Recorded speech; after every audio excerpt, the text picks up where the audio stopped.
this meeting to order then. Welcome everybody. This is again the beginning of our four-year term, so I'd like to welcome everybody here. I'm sure it'll be fascinating. At any rate, I'd like to have a motion to adopt the minutes under 2.1. Are there any errors and omissions? Councillor Just Carlson. one quick one. There was, oh, now I can't even find it. Just removing two words. Page 9 of 35.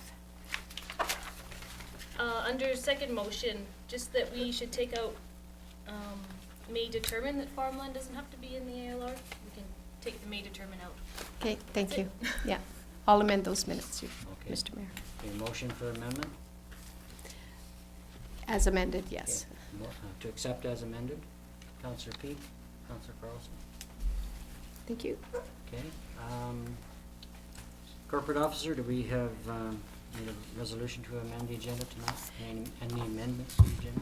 Yes, Mr. Mayor, we have two amendments for tonight's regular meeting agenda, and one will be under item 6.3, development permit for 19270 Lakeshore Drive, and the second amendment is under item 7.1, which is a staff report. Okay, council, can I have a motion to amend the agenda, please? Councillor Carlson, Councillor Booth, thank you. Thank you, Mr. Mayor. Okay, we'll go right into the mayor's report then.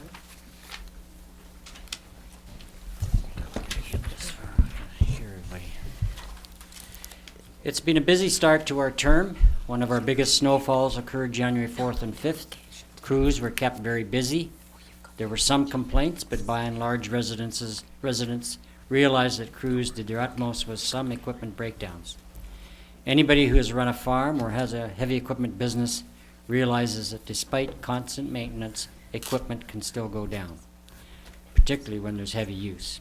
In addition, Trout Creek residents had difficulties with the snowfall. In future, as snowfalls reach approximately 4 to 6 inches, the collector routes and bus routes will be done as quickly as possible, just like the other areas in town.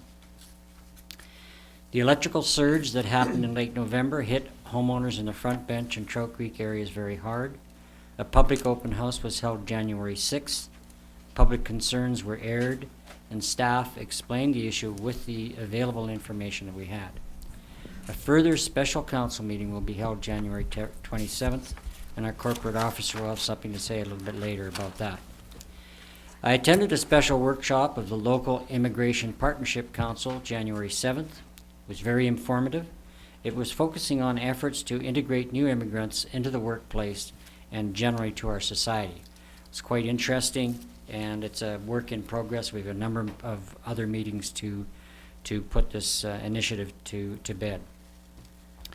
Our Chief Financial Officer, Laura Coates, will be leading our budget discussions starting January 21st, January 26th, 28th, and February 2nd. Councillor Boot and I have had several meetings of the RDOS board where we have just started our budget discussions there.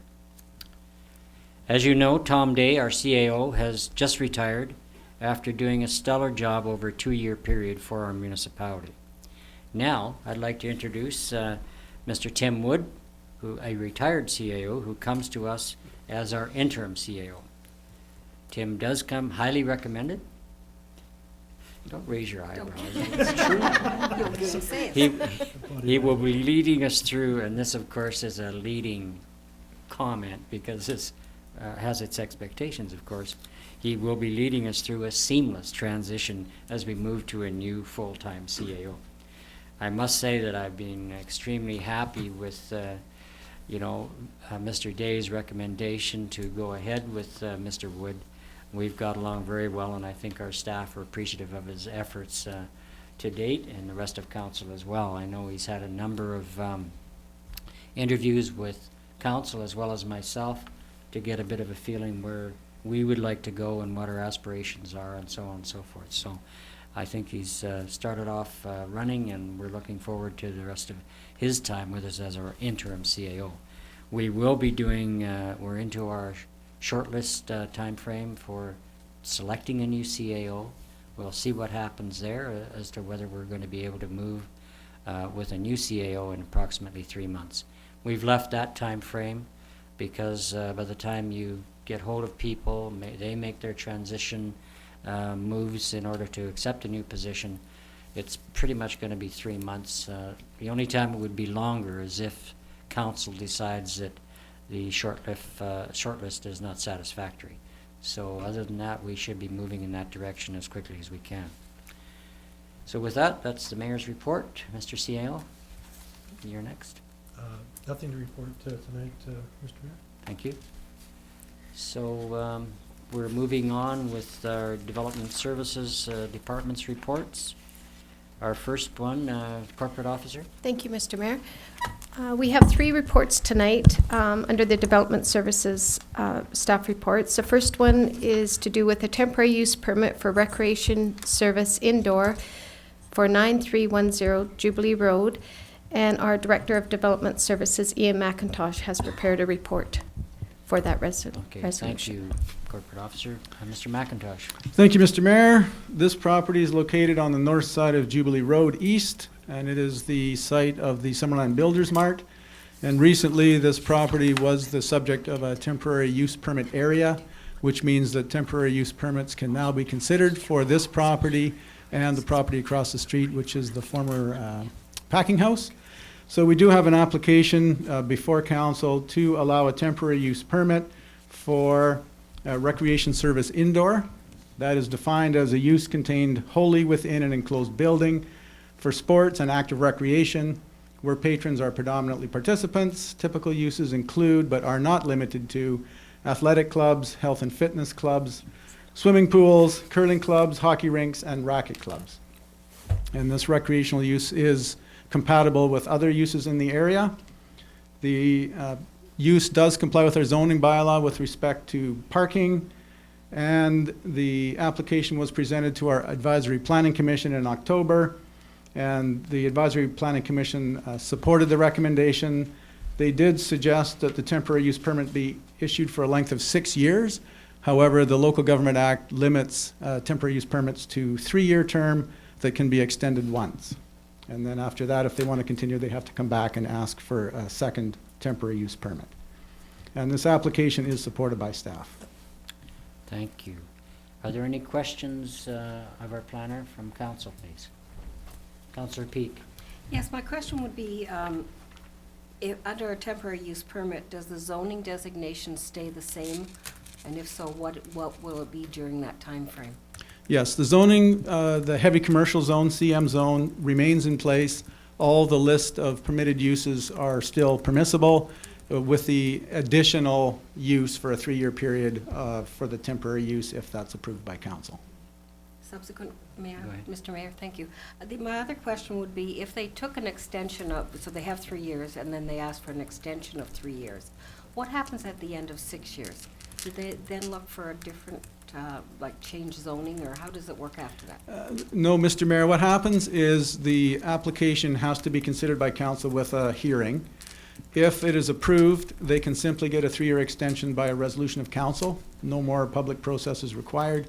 After the 6-year term, they have to reapply, come back, go through another public process, and council can issue them another 3 years, which could then be extended again. So it can continue in perpetuity, subject to council's oversight every 3 years. I have no other questions. I don't see a difficulty with this particular application. I understand we will be reviewing it as it goes through its term for any non-compliance issues that would create a problem over time, but hopefully that won't happen. That is correct. Any other councillor? Councillor Boot. One other question, Mr. Mayor, thank you.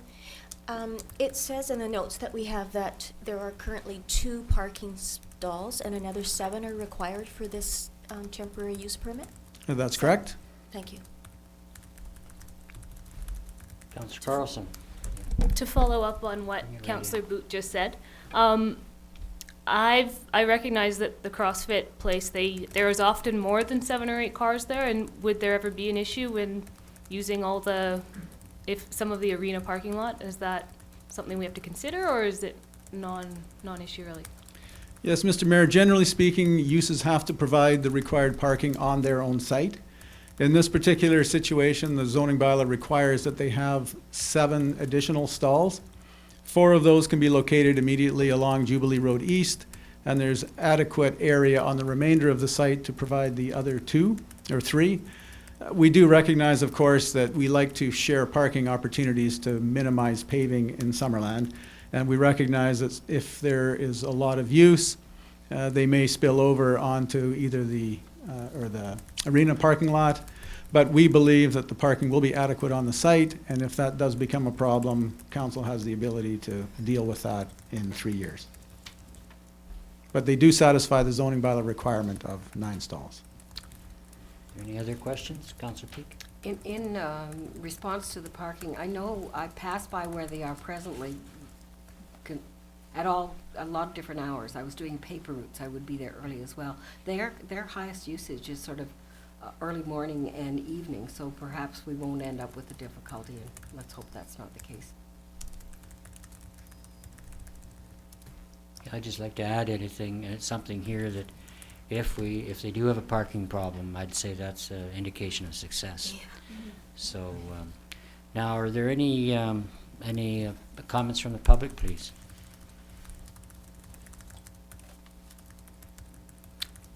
Any comments? And for a third time, any public comments? Apparently not. Is the applicant here, please? He has an opportunity to speak if you'd like to. Okay, with that, can I have a motion to move the recommendation, please, from Councillor Carlson? To read it out. That a temporary use permit as shown on Schedule B to permit a recreation service indoor use be issued to Lot 1 DL 473 ODYD Plan 35935 located at 9310 Jubilee Road for a 3-year period. Thank you. Have a seconder, please. Councillor Barkwell. Thank you. All in favor? Okay. Thank you. Corporate Officer, Yeah. next item, please. Thank you, Mr. Mayor. The next item is a zoning amendment application for 10120 Rand Street to rezone from RSD1 to RSD1I. And our Director of Development Services, Ian McIntosh, has prepared the staff report and does have a verbal report as well. Mr. McIntosh. Thank you, Mr. Mayor. Again, this is a application received to rezone the property as described by the corporate officer from RSD1, which is our smallest residential lot, to RSD1I, which stands for RSD1 intensive, which allows a slightly smaller lot size. This is has to be in areas designated on the official community plan for low-density residential intensification, which this property is. And the screen shows the difference in lot size and lot width and lot depth, which allows for infill subdivision. This property is within a 5-minute walk of the downtown core, and in our OCP, those are encouraged for infill areas. So the application has been referred to our Advisory Planning Commission that supported the application December 12th, and the application is supported. Thank you. Did you have other comments apart from that? No, Your Worship. Okay. Mr. Mayor. Okay. Does any members of council have any questions of our Development Services Director? Councillor Peak? Yes, if I may. Ian, would you perhaps explain what the road dedication is and why we need it on Victoria Road, what the use would be for it? Sure. Road dedications, Mr. Mayor, are generally taken to comply with our road network plan. And in our community plan, we have a road network that identifies properties as collector roads, arterial roads, and local roads. And each of those designations has a preferred width to accommodate service utilities, sidewalks, travelways, etc. This particular property or roadway, Victoria Road, is designated as a collector road, which requires a 20-meter right-of-way. So you can't quite see on that slide, but if I back up one here, you can see how there was road dedication taken off of this parcel here when it's subdivided. You can get that to stay. So this is a continuation of that policy of taking road dedications to comply with the requirements of our road network plan. That does not happen with the rezoning application, Mr. Mayor. That happens through the approving officer's approval of the subdivision. So that issue hasn't really been fully explored as yet. Thank you for that explanation. I certainly appreciate it. My other question is, it's a little hard to tell looking at the pictures we have. Is the present home going to be demolished to allow accommodation for 2 single-story homes? Mr. Mayor, my understanding is the property will be demolished. The house that's there was a possibility that it may have been able to proceed irrespective of the road dedication, but if you look on the screen there, you can see where the property line would likely be, and it goes through the middle of the house, so it would likely be demolished, and 2 new structures would be constructed. Subsequent, if I may, Mr. Mayor, does that mean that one of them will enter off of Victoria Road and one will come off of Rand, or do we know that yet? We don't know that yet, but I believe the preference would be to have them both accessed off Rand, as it's not as highly traveled a roadway as Victoria. But again, that decision hasn't been made yet. Okay. Thank you very kindly. Any other questions from council? Hearing none, what's council's wish? Do you have a motion to accept the recommendation, please? Councillor Holmes? Read it out. That a temporary use permit be. 6.2. 6.2. Sorry, that bylaw 2014-033 to amend zoning bylaw 2000-450 to rezone lot 2, DL 3640 ODYD, Plan 8593, located at 10120. There should probably just be a street in there, no? Yes, yeah. Victoria? Rand. Rand, yeah. Rand. Way to go. From RSD 1 to RSD 1I, be given first reading and proceed to public hearing. Have a seconder, please? Councillor Trainer. Oh, dear. All in favor, please? Thank you. Not to worry. I remember having to introduce a girlfriend once, about 2 years after. I forgot her name. Boy, was I in trouble. Okay, corporate officer. Thank you, Mr. Mayor. The next item, 6.3, development permit for 19270 Lakeshore Drive. And this is one of the amendments to tonight's meeting agenda. There is an amendment to the resolution which has corrected the legal description of the property, and the properties are now consolidated. So that's not required where it had stated with the first resolution. So the revised resolution is in front of council under item 3, resolution to amend the agenda. Okay, so we're looking at 6.3 on the Yes, amended sheet? 6.3 on the sheet. Okay. Essentially, this is a housekeeping thing. Yes, it Essentially, is. this housekeeping. Yes, and our Director of Development Services has prepared the staff report, and I believe that he has a verbal report on this. Thank you. Director of Development Services, Mr. McIntosh. Thank you, Mr. Mayor. This site is located in the Crescent Beach neighborhood at the very easterly or westerly end of the road. The property is in the high hazard development permit area, which is shown on the screen here due to the steep topography in the area. That is the red zone, if you like, the high hazard development permit area. So anybody wishing to do any development in that area is required to get a development permit. And the general conditions in the development permit require that a geotechnical engineer reviews the site, ensures that the development is safe, and then that allows or potentially allows the development permit to proceed. In this particular case, the developer wants to construct a garage on the site. Though both the properties shown in red on the map have been consolidated into a single property, and that is because a accessory use or a garage is not permitted on a property unless there's a primary use first.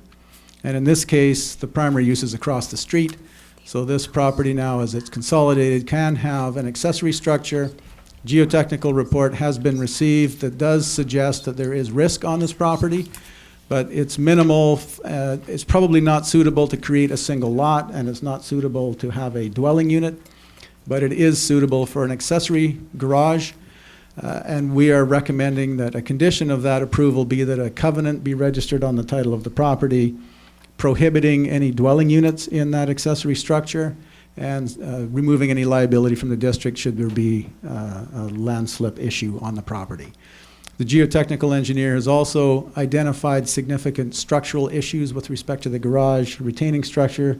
So if there were to be an event, it could withstand such an event. So the geotechnical engineer has signed off. Staff is in support of the application, subject to the conditions in the recommendation. Thank you. Any questions, Council Carlson? If I'm not mistaken, there's currently a house in the triangular red zone. I believe, Mr. Mayor, that's actually a garage. Oh, it is just currently a garage? I believe There's a so. really nice garden down there too, but if it's a house, I just wonder how that's allowed, but if it's a garage, I suppose we move on. So we're fine with that. That garage will be removed, I gather? Yeah, in any event, the structure that's there now will be removed and it will be replaced with a garage, if the permit is issued. Any other questions, Councillor Peak? Thank you very much, Mr. Mayor. With the consolidation of the property, I'm wondering if there is conformity for the lot coverage. I don't have that information in front of me, Mr. Mayor, but we certainly check that before we issue any building permits. And I believe it probably does comply, but I haven't done that calculation Right, myself. and when I went and looked at the property, the house is very much consumes just about the full lot it's on. So I just wanted some confirmation of that, and I can check with you later and make sure. My other question would be the setbacks from the road. Very hard, even with my magnifying glass, I couldn't read this thing. So I was wondering what the setbacks are required on this particular road. They're 6 meters from the front property line on both sides of the road. So the house to the north is 6 meters off the property line, and the garage to the south is also required to be 6 meters from the front property line. Very good. And my other question would be, it's a 4-bay garage. Is it going to just be for personal use? There's no commercial use on this particular garage? Mr. Mayor, my understanding is there is no commercial use. There's a motorhome bay and a boat bay and a couple of car bays, and it's a fairly good-sized garage. Can you tell me the dimensions on it? Because again, I couldn't read it on the plan we had. I'm afraid I don't have that information at my fingertips. I'll check later then. Thank you very kindly. Any further questions? Hearing none. Could I have a motion to go ahead with this, please, with the recommendation? Councillor Peak, can you read the I'll read the motion, please? amended. Yep. the That a amended development permit to authorize the construction of an accessory structure as shown on Schedule B of Lot 1, DLs 454 and 673, ODYD Plan EPP 47114, located at 19270 Lakeshore Drive, be granted, subject to the following conditions. A restrictive covenant to be registered on the title of the subject property, ensuring the site is developed in accordance with the geotechnical report submitted in support of the development permit application, and restricting the structure from containing any dwelling units. May I have a seconder, please? Councillor Carlson. Thank you. Okay, and we all in favor? Vote, please. Thank you. Corporate Officer, the next item, please. Thank you, Mr. Mayor. We'll move on to item 7, staff and other reports. And this is where the next resolution, the amendment to tonight's meeting. Item 7.1 is update to schedule a special meeting regarding the electrical power surge, which took place on November 26, 2014. There is a resolution on the table. It was determined, we had an open house last week, January 6th, and it was determined by council and staff that a further public meeting be held, a special meeting for council to, for staff to provide council with an update and staff recommendations in relation to the recent electrical power surge. So this resolution just sets that time and date of the meeting. Yes, thank you. So that's a special council meeting for that Yes, it date. is. Thank you. Okay, do we need to move that into the, Yes, Mr. Mayor, if I could have somebody move and Sure. second the resolution. I have somebody move that? Councillor Carlson? That a special meeting of council take place at the Center Stage Theatre, 9518 Main Street, on Tuesday, January 27th, 2015, at 7 p.m. to provide council with an update and staff recommendations in relation to the recent electrical power surge. A seconder, please. Councillor Trainer. All in favor? Thank you. Thank you, Any Mr. further Mayor. business, corporate officer? No new business tonight. So we'll move on to bylaws, and we have two bylaws for adoption. The first one is an amendment, a second amendment to our annual financial plan. And the second bylaw is an amendment to our fees and charges bylaw, second water notice. And if I could refer to the Director of Finance if council has any questions regarding those bylaws. So any questions from council for our Director of Finance? Hearing none. Does the Director of Finance want to make any comments regarding this? Thank you, Mr. Mayor. No, I really have no further information to offer on either of these bylaws. They've had the first three readings. Tonight is the adoption of them. So if council has no questions, then I believe we're good to go. Thank you. So, somebody please move the recommendation. Councillor Peak. So I'm doing 9.1, Marie. 9.1 first. Thank you. Bylaw 2014-001, Second Amendment, Annual Financial Plan, 2014 to 2018. Recommendation that the bylaw 2014-001, Five-Year Financial Plan, 2014 to 2018, Second Amendment, be adopted. Seconder, please. Councillor Boot, thank you. All in favor? Thank you. Okay, on to corporate officer 9.2. Yes, 9.2, please. Okay, If we can have a mover and a seconder for this bylaw. okay. So one of the councillors like to take this recommendation? Oh, yeah. Bounce it off. Councillor Barkle, we haven't heard from you tonight. I'll move that. Thank you. That bylaw 2014-32, amendment of fees and charges bylaw 98-001, domestic water, second water service be adopted. Thank you. Seconder, please. Councillor Boot. All in favor? Wait. Questions? Oh, okay. Discussion? Oh, okay, right. Questions? Sorry. Yes. Thank you. I have a question for, I guess this would be directed towards Mr. Wood. This bylaw is the one that provides the exemption for people with less than 2 acres from paying any water fees for another year? Is that correct? Yeah? Yes, I believe so, Yeah. through you, Your Worship, Mr. Mayor. And it doesn't prevent us from revisiting that decision sometime before water fees are normally paid? Certainly, council can revisit any bylaw or decision. The only question would be what commitments council may have made in the public domain regarding the background to this particular bylaw. But yes, you certainly can revisit it before irrigation rates kick in. Okay, thank you. Any other questions? Hearing none. Take a vote. All in favor? Thank you. Guess that moves us on to councilors' reports. Yes, it does. Thank you. Okay, well, I think we'll start with my right, Councillor Trainer. Hi, everyone. I don't have too much to report tonight, but I'm looking forward to going to January's Business After Business tomorrow, which is at Rockstar District, I believe. It's a new store on Main Street, so that should be kind of fun. It's always neat to go and check out a new business. So yeah, that's tomorrow from 5 to 7. Thank you. Councillor Barkle. Yes, thank you, Your Worship. I am the representative for the Heritage Advisory Committee, and I attended my first meeting with them before Christmas. And one interesting thing that came out of that meeting was that we received a long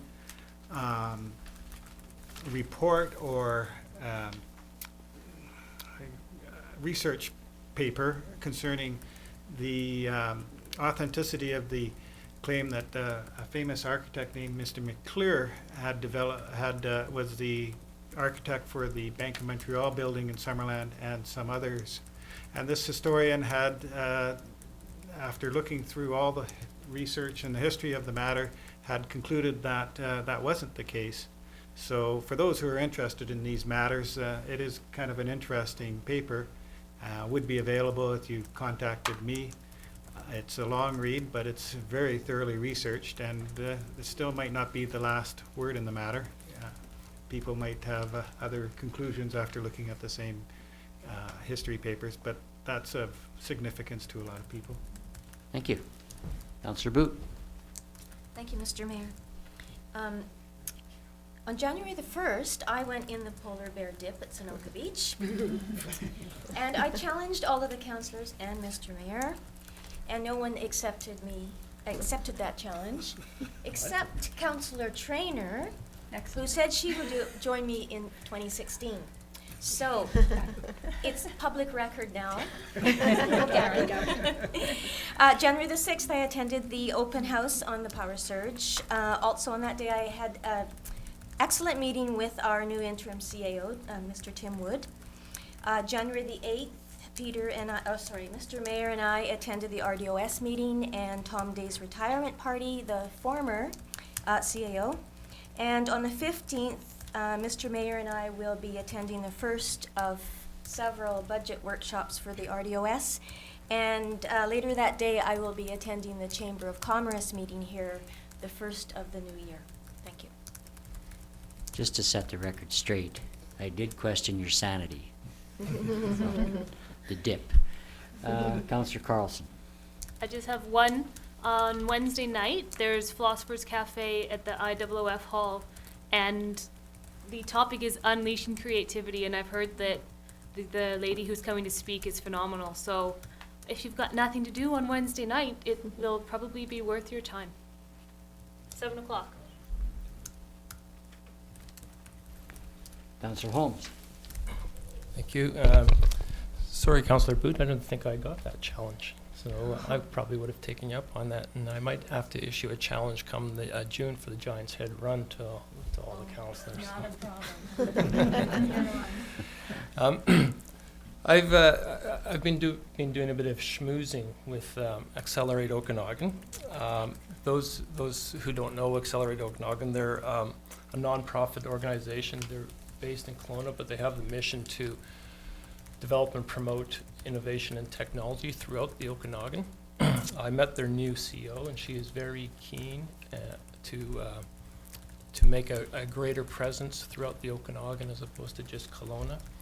And I actually spoke to Christina at the Chamber today, and she's been in touch with them, and I was very encouraged to hear that they're sponsoring the Innovation and Technology Award in the Chamber this year. I think this is a great opportunity for us to develop the tech sector in this community, and we should take advantage of it. They're very keen to come here, first to hold a What We Do seminar, and then maybe have some sort of technology forum where we can get anybody who's interested just to do some brainstorming. The tech sector is very keen on brainstorming. I personally think it's a great thing myself. It's the Innovation Center in Kelowna, which is being built. It's a big $8 million center. That came, I was told the story of how that came about, and that came about basically from brainstorming. So I think I'd like to see us do a bit more brainstorming ourselves, both the 7 Fs at the table, as well as brainstorming with the community. I think there's different ways we can approach brainstorming. Community, I mean, I think they used to call it town hall meetings, but I like to think of community brainstorming where it doesn't matter what the issue is. Could be plowing, snow plowing, it could be rejuvenating downtown, but once a month or so, if we could just sit down with any members of the community and brainstorm, I'd like to see that. And I'll be at the Philosopher's Cafe as well, because I get writer's block all the time and I need some help with that. Thank you, Councillor Holmes. Actually, I wouldn't mind a mini report on your meeting with the Accelerate Okanagan. So It was over a few drinks. that's all right. I expect you to be sober when you write the report. Councillor Peak. I'd like to congratulate Doug Holmes on having that meeting. I attended several forums with the Accelerate Okanagan before I got to be on council, and I'm very excited about the possibilities of that as well. So brainstorming would be a terrific thing to be doing. I was very pleased with the meeting that came about regarding the electrical storm that our staff put on, and I'm pleased that we're having a follow-up on the 27th as well. Several of the things that I was going to speak about have been mentioned regarding Rock District's opening of their store and the business after hours being held there tomorrow evening, and the Philosopher's Cafe. There's also on the 19th of January at Sweet Tooth, there's a women business meeting in the evening as well, which I'll be attending. And I look forward to our budget discussions. They're very important for all of us. Thank you very much, Mr. Mayor. Thank you. So, are there any comments from the public at this moment? None? Hearing none? Oh, would you like to come to the mic, please, and state your name and your address?